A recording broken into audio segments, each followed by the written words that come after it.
We live in an era where the word freedom is exalted as the pinnacle of human achievement. Social media, advertisements, motivational speeches all repeat the same mantra. Follow your desires, do what you want, be yourself. The contemporary individual is constantly encouraged to pursue every impulse, every wish, as if this were the surest path to happiness and authenticity. But what if all of this were just a grand illusion? What if what each person calls my desires were, in fact, something imposed from the outside even before they were born? Jacques Lacan, one of the most complex and provocative names in psychoanalysis, dared to formulate this disturbing hypothesis. Our desires are not entirely our own. They are constructed, shaped, organized by symbolic structures that traverse us: language, culture, family, society. For Lacan, human desire is essentially the desire of the other. And this short phrase carries a conceptual bomb capable of exploding the modern notion of freedom. Just look around. The individual who believes they are free to choose what to consume, with whom to relate, which career to pursue, which body to aspire to, may simply be reproducing a script written by advertisers, influencers, cultural standards, invisible algorithms. Lacan forces us to confront the possibility that even when one thinks they are free, the subject is following what the other desires of them. The other here is not just another person, but the totality of discourses and social expectations that structure reality. Today's video seeks to shed light on this sophisticated trap in which contemporary society keeps us ensnared: the promise of freedom through the satisfaction of desires. A promise that, according to Lacan, not only fails to liberate us, but further imprisons us in a cycle of lack and frustration. Because each satisfied desire reveals only a new emptiness, a new absence, something that is missing. The famous manque à être that Lacan speaks of. It is this mechanism that keeps the machine of consumption, performance, and the relentless pursuit of recognition spinning endlessly. The proposal here is not only to present complex concepts from Lacan, but also to show how all of this operates concretely in modern life. Social media, consumerism, relationships, the quest for status, self-concept, all of this becomes fertile ground for desires to be produced, sold, and paradoxically, never fully satisfied. The promise is always the same. Just this one more thing, and you will be free, fulfilled, happy. But experience shows the opposite. Anxiety grows, emptiness deepens, and freedom seems increasingly distant. If you have ever found yourself questioning why, even after achieving something you wanted so much, you continue to feel a difficult-to-name emptiness. If you have realized that there are desires that seem not to come from you, but from a strange, diffuse, external place, this video is for you. Because, as Lacan would say, man's desire is the desire of the other. And perhaps, understanding this is the first step to finally beginning to be free. For Jacques Lacan, human desire does not arise pure, isolated, as something that springs from the innermost depths of the subject. It is not an autonomous, spontaneous force, free from influences. What Lacan reveals to us, and what few have the courage to face, is that our desire is essentially structured by the other. But after all, who or what is this other? The other, with a capital O, is much more than the people around us. It is a symbolic, invisible instance, composed of language, culture, social norms, family expectations, and discourses that shape reality even before we enter the world. From the moment we are born, we are thrown into this symbolic field where everything is already named, signified, organized. Our name, the gender assigned to us, the ideas of what is right or wrong, beautiful or ugly, desirable or undesirable, all of this precedes us. Lacan states that the desire of man is the desire of the other, because we learn to desire not directly the objects, but what we perceive the other values, what the other points out to us as worthy of desire. Desire then does not simply direct itself to the object, but to the position that this object occupies in the gaze of the other. We desire to be desired. We desire recognition, love, validation from the other. There is always behind every desire a deep yearning to be seen, approved, included. That is why, in everyday life, so many desires seem to arise from strangely impersonal places. Think of fashion trends that explode out of nowhere, of products that no one knew they needed until millions of ads emerged saying that is indispensable, of lifestyles that become standard, almost obligatory, under the threat of social exclusion. Marketing, social media, the media, all are modern gears of the other, incessantly producing new objects of desire, silently shaping what people believe they want. Even in the intimate sphere, this structure is omnipresent. In romantic relationships, for example, we seek not only the loved one, but also the social image that this relationship confers upon us. The partner often becomes a sign, a symbol that communicates something to the world about who we are, about our value. The career we choose, the friendships we cultivate, the photos we publish, everything can be mediated by the desire of the other. Lacan goes deeper, showing that this logic even establishes itself in sexuality and the most private tastes. There is not even a realm of personal pleasure that is completely free from this symbolic contamination. Behind what we think excites us, what attracts us, there are marks of social discourse, shaping our fantasies, delimiting how far we allow ourselves to go. This may sound despairing because it calls into question one of the greatest modern beliefs, that we are free to want whatever we want.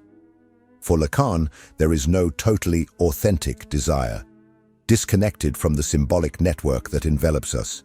But at the same time, recognizing this can be liberating, because those who understand that their desire is shaped by the other begin to have the chance to ask, is this desire really mine?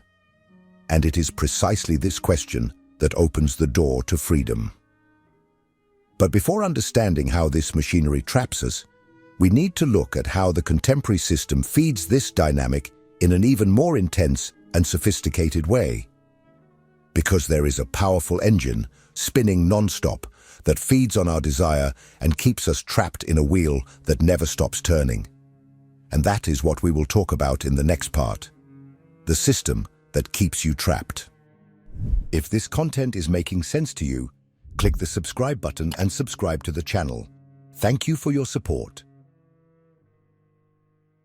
If Lacan teaches us that our desire is not entirely our own, it is in contemporary society that this truth reveals itself in a more cruel and sophisticated way. Because there has never been a time so obsessed with selling freedom, and paradoxically, so effective in imprisoning individuals through their own desires. The system that surrounds us is not just economic, it is symbolic, psychological, existential. It feeds on our incessant search for satisfaction, shaping every aspect of life to ensure that we never stop desiring. Think of social media. They are platforms that present themselves as spaces for free expression, where anyone can be themselves.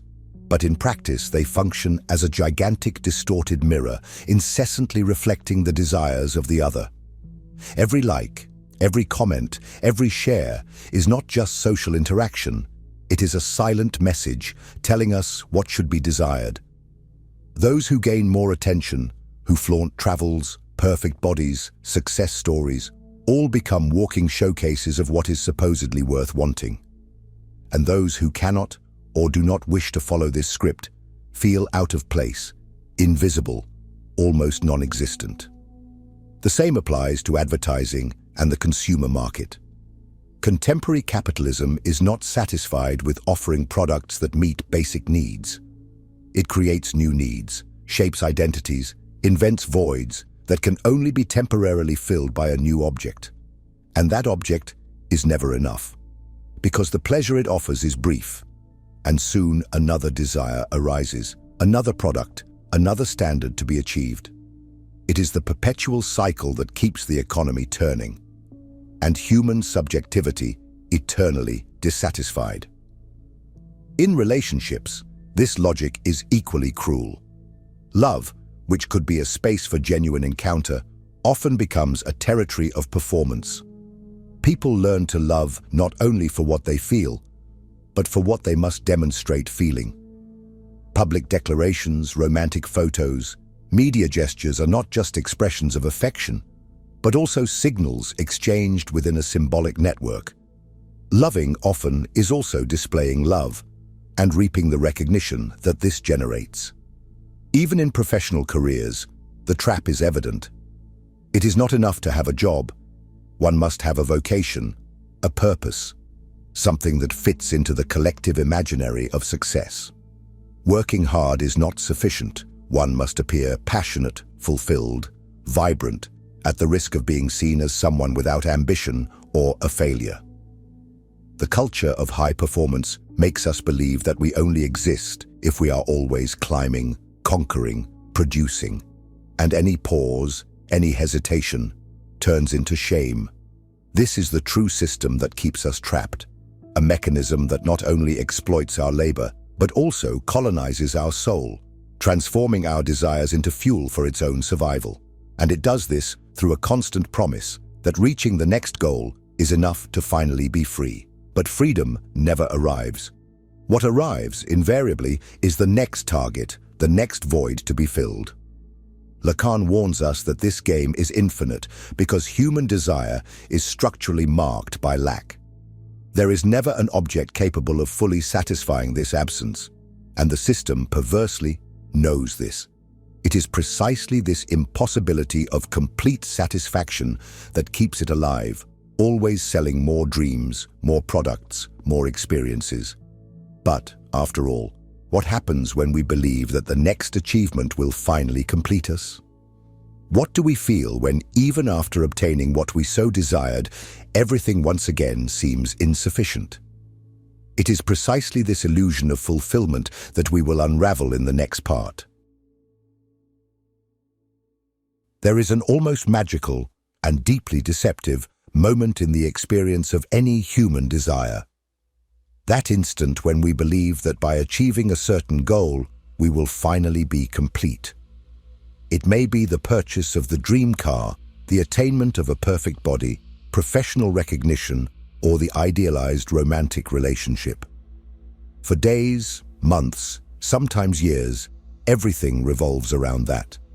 We make plans, sacrifice time, energy, money, all under the silent promise that when we get there, the internal void will finally be filled. But Lacan forces us to confront a brutal truth. That moment never arrives. For him, the structure of human desire is based on something he calls lack, or manque in French. This lack is not a defect. It is not a problem to be eliminated.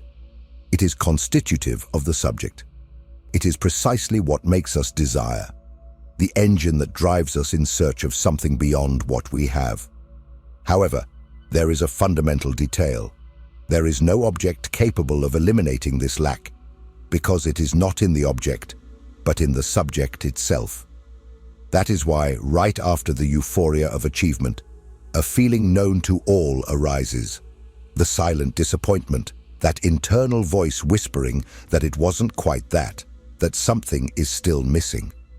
The desired object quickly loses its shine.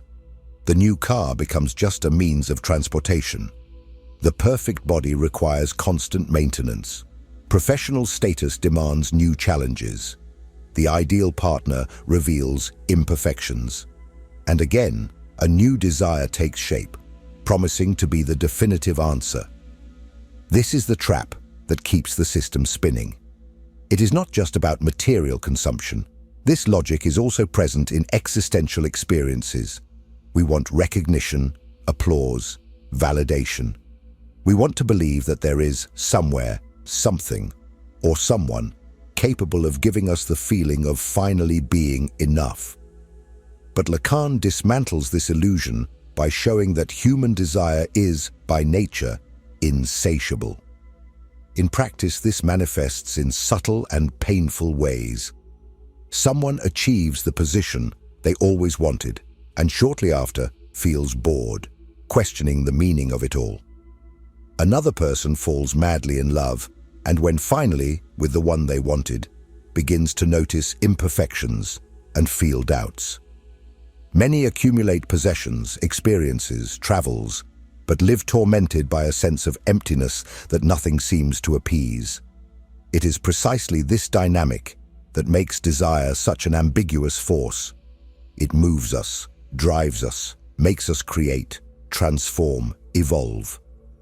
But it also traps us in an endless cycle, where each achievement only reveals the dimension of what is still lacking. As Lacan puts it in his Seminar 7th, human beings are condemned to revolve around this void, trying to fill it with objects that never fulfill the promise of complete satisfaction. And there is something even deeper. We do not only desire objects, but we desire to be desired. We want to occupy a privileged place in the desire of the other. We want to be seen, admired, chosen. And this quest for recognition is so voracious that we often end up shaping our own desires just to meet the gaze of the other. This illusion of fulfillment is not just an individual's psychological drama. It is also a powerful social and economic mechanism. Because as long as we believe that we only need one more step to be complete, we will continue consuming, working, producing, and never stop to question where our desires really come from. But if there is no object that completes us, if lack is inevitable, what remains? Are we condemned to live eternally dissatisfied? Or is there some way to deal with this cycle without being enslaved by it? It is precisely this tension between pleasure, desire, and suffering that we will explore in the next part, when we talk about the Lacanian concept of jouissance and how it reveals the trap of pleasure. If there is something that Lacan teaches us relentlessly, it is that the experience of human desire is not separate from suffering.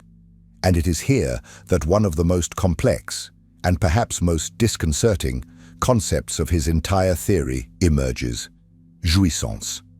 A nearly untranslatable French word that simultaneously carries the idea of extreme pleasure and pain, ecstasy and excess, something that transcends the limits of what would be bearable for the subject.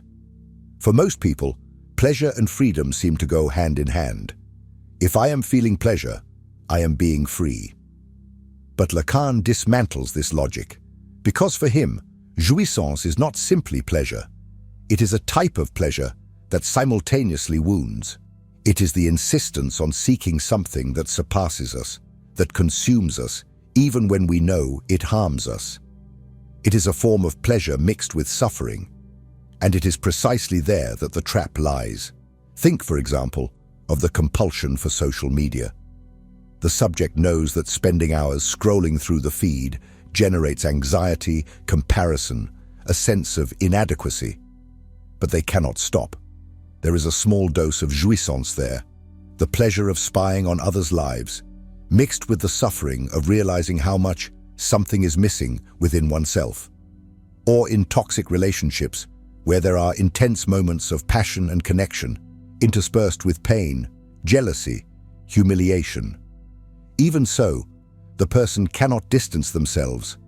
Jouissance is precisely in this circuit between pleasure and pain, between attraction and repulsion. In Seminar 7th, Lacan talks about how jouissance is linked to the desire of the other. We incessantly seek what the other points to as desirable, but paradoxically, this makes us suffer, because every time we approach the object of our desire, something in it reveals itself as impossible to fully possess. There is always a remainder, a flaw, something that escapes, and it is precisely this impossibility that keeps desire alive, and the subject trapped in the cycle. Lacan draws attention to the fact that there are subjects who, even when they could free themselves from painful situations, remain in them, as if there were a certain pleasure in suffering. This is what he calls the jouissance of the symptom. The symptom is not just something that causes suffering. It is also something that offers the subject a particular form of satisfaction. That is why often a person insists on self-destructive behaviors, even knowing they are harmful. There is a jouissance there that one does not want to abandon. Deep down, this is the cruelest dimension of human desire. What makes us suffer also gives us pleasure. And the contemporary system knows how to exploit this perfectly. It creates products, experiences, and narratives that promise pleasure, but that deep down guarantee only more anguish and the need to consume again. It is the excess of pleasure that exhausts us, fragments us, makes us feel empty, and paradoxically, we always return to seek more. This mechanism is also visible in the incessant pursuit of performance, success, and recognition. There is pleasure in achieving goals, receiving praise, feeling on top. But there is also a very high emotional cost. Anxiety, fear of failure, the feeling of never being enough. The subject becomes a slave to a jouissance that consumes them, but from which they cannot let go. Lacan provokes us to ask, to what extent is what we call freedom nothing more than servitude to our own jouissance? Are we really that free when we are repeatedly led to desire exactly what keeps us bound to suffering? Understanding this trap is crucial. But Lacan does not leave us in despair. He offers a path, not to eliminate lack or desire, as that is impossible, but to learn to deal with them in a more lucid, less enslaved way. And it is about this path to true freedom, according to Lacan, that we will talk about in the next part. If what you're hearing resonates with you, you'll find real value in my ebooks. Beyond the Shadow breaks down Jung's core ideas, while Dialogues with the Unconscious gives you a 30-day path to apply them in your life. Both are linked in the pinned comment. In light of everything we have seen so far, the conclusion might seem desperate. If desire is always the desire of the other, if there is a structural lack in us that can never be filled, and if even pleasure can become a trap that makes us suffer, then would we be condemned to live eternally as puppets of desire and the system? However, Lacan does not leave us without an exit. He points to a path, paradoxical, complex, but profoundly liberating. For Lacan, freedom does not lie in satisfying all our desires, nor in completely repressing them. True freedom arises when we recognize the structure that constitutes us as desiring subjects, when we accept, without illusion, that lack is an essential part of who we are, that there is no object, person, status, or experience capable of fully completing us. This does not mean passive resignation. On the contrary, it implies an active ethical positioning, always asking oneself, is this desire mine or the other's? It is a constant exercise of unmasking the traps of social discourse, questioning imposed standards, refusing to chase empty ideals that only feed the cycle of consumption and suffering. Lacan speaks in Seminar 7th about the importance of acting in accordance with your desire. But this desire is not any whim or fleeting will. It is not the desire dictated by the market, the media, influences, or social conventions. It is a singular desire that emerges when the subject confronts their own lack and decides to take responsibility for it. It is when one asks, what truly makes sense to me, even if the other does not understand or approve? This is a form of freedom that does not promise complete happiness or constant satisfaction. On the contrary, it is a freedom marked by the awareness of our incompleteness. But it is also a deeply authentic freedom, because it allows the subject to occupy their own position, rather than being just a puppet of external expectations. In practice, this may mean choices that seem irrational in the eyes of the world. It may mean giving up a well-paying job that destroys your mental health, or refusing relationships that merely repeat old patterns of pain. It may mean living with less, speaking less, exposing oneself less, or conversely, taking more risks, creating something new, even without guarantees of recognition. It is also knowing how to deal with anguish, because freedom, from the Lacanian perspective, requires enduring the void without trying to fill it at any cost. It means learning to coexist with lack, without being dominated by the compulsion to fill it immediately. And above all, it means being able to say no to the other, to the market, to the imperatives of enjoyment that promise happiness but deliver only more servitude. This Lacanian ethics is radical because it forces us to face uncomfortable truths, but it is also liberating because it removes us from illusion. It paradoxically returns us to the place where we can make more conscious, more singular choices, even knowing that we will never be completely masters of our desire.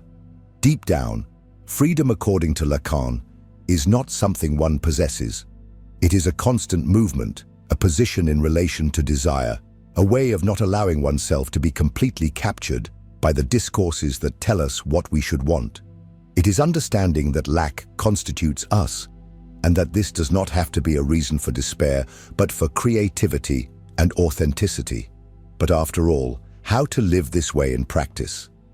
How to apply this vision in everyday life, without falling again into the traps of the system or one's own enjoyment? It is this question that leads us to the conclusion of the video, where we will tie all these concepts together and show how they can indeed help those who feel trapped by their own desires. We have now arrived at the crucial point of this entire reflection. If Lacan is right, and there are strong indications that he is, then human beings will never be completely free in the naive sense that contemporary culture insists on selling us. We are not and will never be entirely autonomous creatures, capable of desiring exclusively what comes from within. We are inevitably entangled in language, in the gaze of the other, in the symbols that precede us. And at the same time, we are driven by a lack that never closes, that never fills. But this does not mean that we are condemned to live as puppets of the system or slaves of enjoyment. Lacan's great lesson is that there is freedom, yes, but it manifests paradoxically. True freedom is not in erasing the lack, but in recognizing it and deciding how we will position ourselves in relation to it. It is in accepting that incompleteness is part of who we are, and nonetheless consciously choosing which desires we will pursue, which narratives we will reject, which social patterns we are no longer willing to follow. Living according to Lacan is not an easy task. It requires courage. The courage to say no to expectations imposed on us. The courage to endure the anguish of not having all the answers. The courage to let go of the illusion that one day we will finally be complete. It involves looking inward and asking incessantly, is this desire really mine? Or is it just the echo of the voice of the other? In everyday life, this can mean many things. It can mean choosing a less prestigious career path, but one that is more coherent with what makes sense to you. It can mean leaving a relationship that only repeats old pains. It can mean stopping torturing yourself, trying to meet beauty standards that do not belong to you. It can simply mean deciding not to participate in the constant game of exposure and validation on social media. Lacanian ethics is, above all, a proposal for lucidity. It does not promise complete happiness. That is, after all, another illusion of the market.